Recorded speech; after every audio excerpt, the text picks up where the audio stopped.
World War I was a conflict the world had never known before. The scale of the numbers of dead and wounded, and the scale at which the ranks of fragile and easily vulnerable infantrymen had to wage such an unequal and futile battle with the products of modern technology.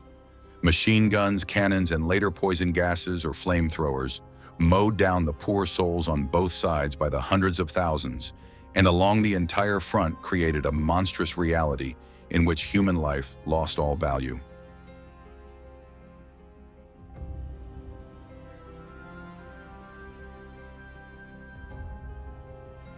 The Battle of Verdun became one of the key events of the First World War, but above all, the greatest symbol of immense and largely unnecessary human suffering. The French city of Verdun had about 20,000 inhabitants before the war, and it lay in the center of what was considered the best fortification system of the time. The area 40 kilometers behind the German border and 150 kilometers before Paris was controlled by 30 fortresses. The German army wanted to seize them.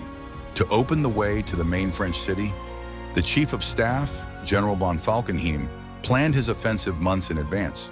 The French themselves made the situation easier for him when they removed a large part of the garrisons and practically all the heavy guns from the fortresses. They did not expect that the attack would be led through this route, through the narrow and densely overgrown valley of the Meuse River.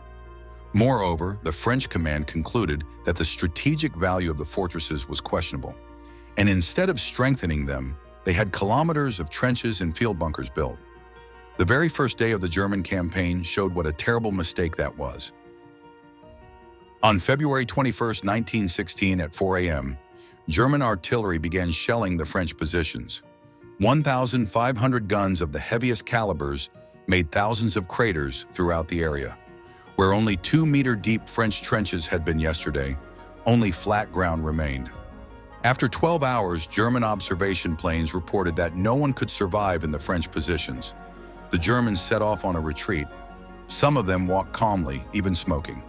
The feeling that they were going to occupy territory that was no longer defended by anyone was suddenly taken away by enemy machine gun fire. The French defense did not completely collapse, and an endlessly long and cruel trench battle began at Verdun, in which both armies practically did not move from their place for 10 months.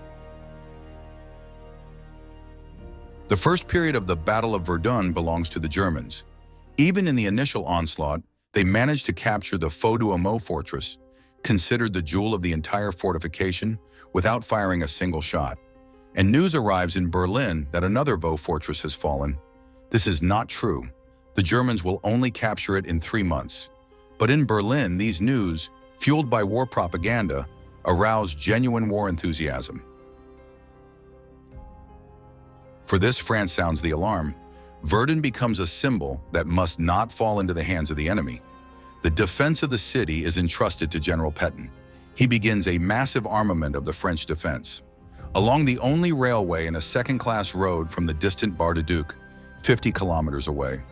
Tons of ammunition and provisions, and tens of thousands of soldiers flow to Verdun.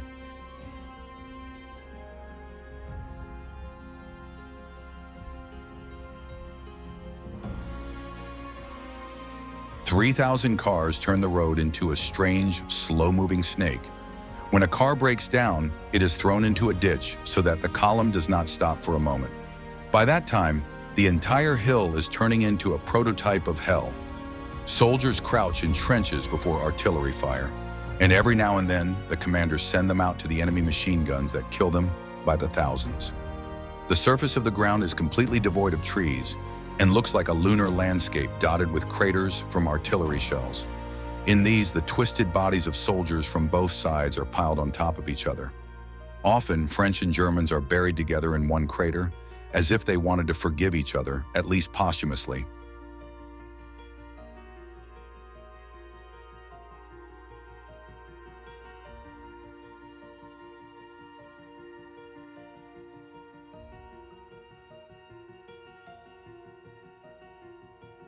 The strangest thing is to look at footage of Paris from the same time. The same country, only 2 hours away, and yet a completely different reality. People have fun, go to theaters and cafes, are interested in fashion. A factory worker earns 60 times more than a soldier's salary at Verdun. It's a mockery of all those dead and it's not uncommon to see scenes of soldiers on leave angrily tearing up newspapers with news from the front.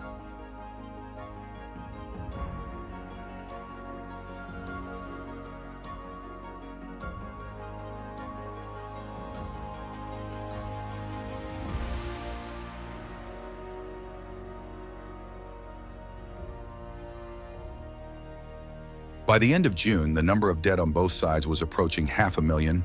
The Germans were 5 kilometers from Verdun, but luck was finally turning for the French.